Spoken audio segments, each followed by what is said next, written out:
Hello, good morning. Ayan, dito naman tayo sa ating sagingan. Ayan, update ko lang kayo sa ating bagong tanim na lakatan. Ayan, 4 month old na. Ayan, maganda na yung tubo. Patapos na natin magdilip.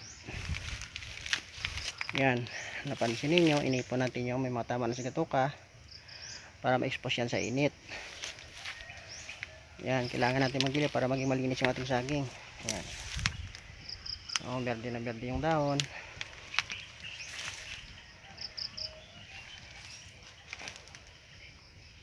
Ayan.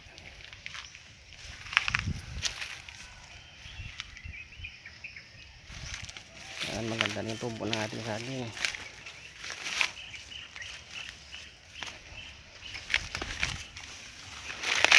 Ayan mga lods, nagtanggal din tayo ng subwal. I-maintain natin na 0 followers yung ating saging hanggang 5 months para maganda yung tubo at malaki yung bunga. Ayan, tinanggalan natin yung subwal yan. Ayan yung ating sucker. Ayan.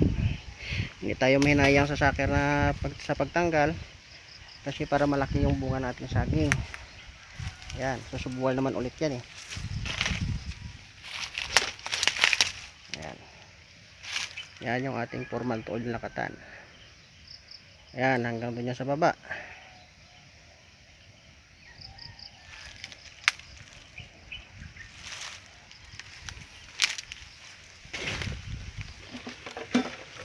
Ayan.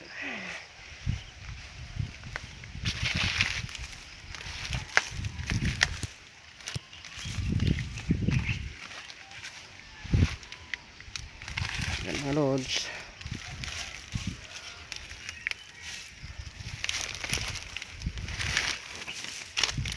Ayan, dahil di upo ngayon, dito naman ako sa bundok mag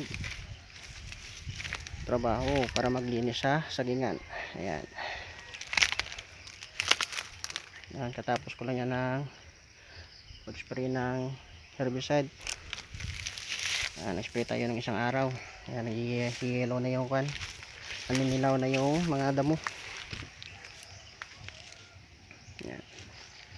Mamaya mag-spray naman tayo ng fungicide. Ayan. Para ma-maintain natin na malinis yung dahon ng saging natin. Ayan. Kailangan natin mag-spray weekly. Ayan.